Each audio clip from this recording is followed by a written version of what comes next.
নমস্কার বন্ধুরা, প্রেরণা বাংলা মোটিভেশন চ্যানেলে সবাইকে আমন্ত্রণ। সংসারে কিভাবে থাকলে বা কোন পথে চললে আপনি ভালো থাকবেন তার উপদেশ রয়েছে ঠাকুরের কথায়। ঠাকুর শ্রী রামকৃষ্ণ পরমহংসদেবের জীবন ও তার অমৃত বাণী অন্ধকার পথে আমাদের আলো জ্বালিয়েই রেখেছে। প্রয়োজন সেই আলোর পথটি অনুসরণ করার। ঠাকুরের কথা অমৃত সমান। তার অমৃত বাণী অনুসরণে আপনার জীবন থেকে সমস্ত দুঃখ সরে যাবে, পাবেন সুখের ঠিকানা। আজকের ভিডিও সমৃদ্ধ তার উপদেশ ও আদেশে, তাই ভিডিওটি শেষ পর্যন্ত দেখার অনুরোধ করছি। যদি ভিডিওটি শেষ পর্যন্ত দেখেন, আশা করি আপনাদের ভালো লাগবে। 1883-84 খ্রিস্টাব্দের কথা। মণিলাল মল্লিক এবং ভবনাথ একটি এক্সিবিশন নিয়ে নিজেদের মধ্যে কথা বলছেন। এক্সিবিশনটি হয়েছিল এশিয়াটিক মিউজিয়ামে।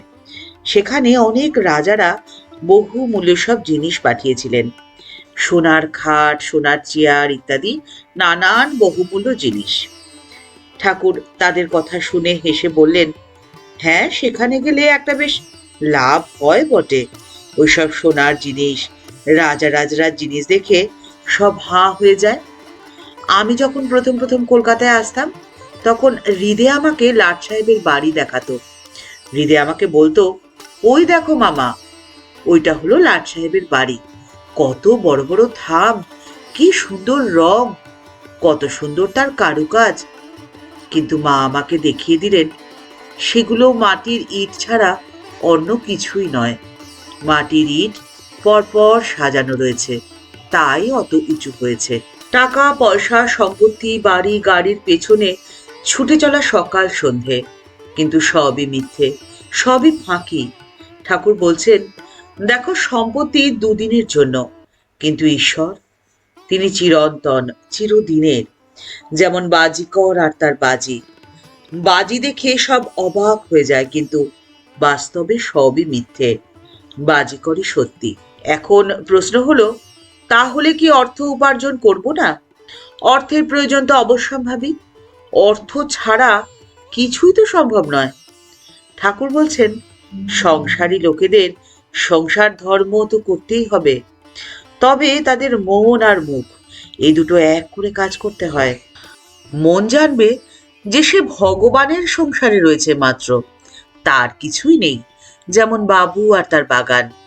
বাগান দেখে বাগানের মালিক বাবুর খোঁজ করতে হয়। ঠাকুর বলছেন, সংসারে থাকতে হয় ঈশ্বরের দাস দাসীর মতন, তার ভক্ত হয়ে, তাকে আপনার ভেবে, নিজের ভেবে সব কাজ করে যেতে হবে।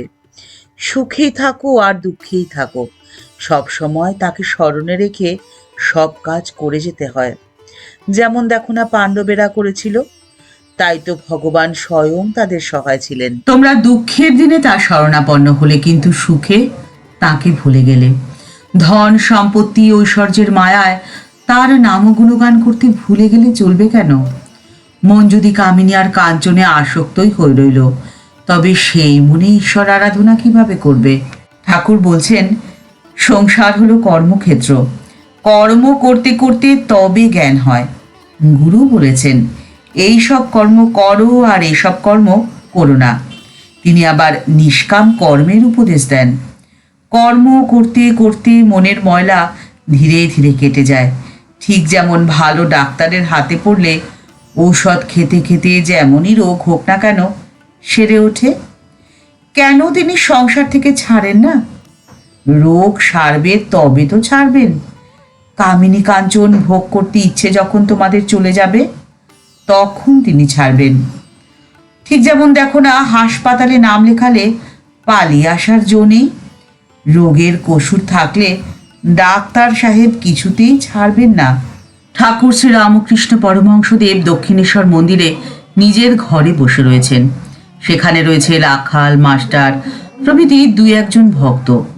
শুক্রবার 26শে ফাল্গুন, 9 মার্চ 1883 সাল, মাঘের অমাবস্যা তিথি।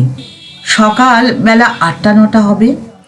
অমাবস্যা দিনে ঠাকুরের সবসময় জগন্মাতার উদ্দীপনা হয়। তিনি বলছেন, ঈশ্বরই বস্তু আর সব অবস্তু। মা তার মহামায়ায় মুগ্ধ করে রেখেছেন।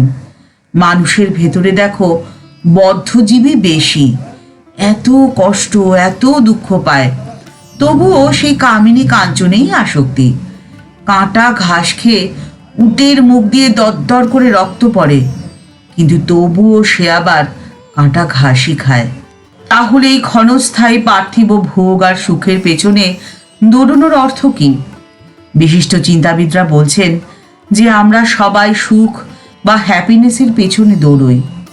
এই সুখের 3টি স্তরের 3টি নাম রয়েছে।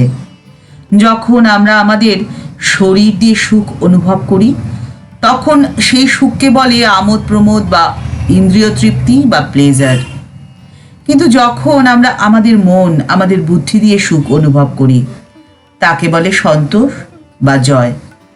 আর যখন আমরা আমাদের আধ্যাত্মিক স্তরে সুখ অনুভব করি, তখন তাকে বলে, অর্থাৎ জীবনের সুখ লাভের প্রথম স্তরে রয়েছে প্লেজার বা ইন্দ্রিয় তৃপ্তি বা আমোদ প্রমোদ, দ্বিতীয় স্তরে সন্তোষ বা জয়, আর তৃতীয় স্তরে আনন্দ বা ব্লিস।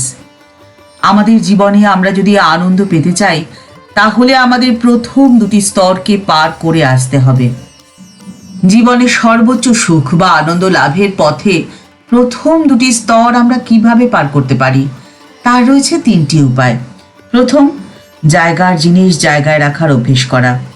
অর্থাৎ আপনার শরীরের কষ্ট যতই থাকুক না কেন, আপনার মনে যেন কিছুতেই তার প্রভাব না পড়ে। মনকে বশে রাখার অভ্যাস করতে হবে। দ্বিতীয়, ইন্দ্রিয় তৃপ্তির জন্য বাজ বিচারহীন জীবন ধারণ বন্ধ করতে হবে, কারণ এই অভ্যাসের ফলে ইন্দ্রিয়ের বশ হয়ে যায় শরীর ও মন। ইন্দ্রিয়ের বশ নয়, করতে হবে ইন্দ্রিয়কে বশ। এবং এই কাজ করার সহজ উপায় হলো বাসনা, কামনা, লোভ সব কিছুর মুখ ঘুরিয়ে দিতে হবে ঈশ্বর লাভের উদ্দেশ্যে। অর্থাৎ ঈশ্বর লাভের বাসনা, ঈশ্বর অনুভূতির কামনা, ঈশ্বর দর্শনের লোভ। এবং সবশেষ বা তৃতীয় পথ হলো ইচ্ছে শক্তিকে কাজে লাগিয়ে আপনার আত্মবিশ্বাসকে বাড়িয়ে তুলতে হবে। আত্মবিশ্বাসের শক্তি এতটাই যে যতই বাধা বিঘ্নের ঝড় আসুক আপনার জীবনে, আপনাকে মেরুদণ্ড সোজা করে দাঁড়িয়ে থাকতে সাহায্য করবে, কখনো দুর্বল হতে দেবে না। আপনার যদি আত্মবিশ্বাস না থাকে, তাহলে তো আপনার ঈশ্বরে বিশ্বাস থাকবে না। যারা ঈশ্বর বিশ্বাসী, তারা হয় আত্মবিশ্বাসী, আর তারাই হয় শক্তিশালী। ঠাকুর মা ও স্বামীজির চরণে প্রণাম জানিয়ে আজকের পর্ব এই পর্যন্তই। দেখা হচ্ছে পরের পর্বে। ভিডিওটি যদি ভালো লেগে থাকে, তাহলে তা শেয়ার করার অনুরোধ করছি। আর যারা আমাদের চ্যানেলকে সাবস্ক্রাইব করে আমাদের পাশে রয়েছেন, তাদের জানাই অসংখ্য ধন্যবাদ, প্রণাম এবং ভালোবাসা। যারা চ্যানেলটি এখনও সাবস্ক্রাইব করেননি, তাদের কাছে বিনীত অনুরোধ করছি চ্যানেলটি সাবস্ক্রাইব করে আমাদের পাশে থাকার জন্য। সবাই ভালো থাকবেন, সুস্থ থাকবেন। নমস্কার।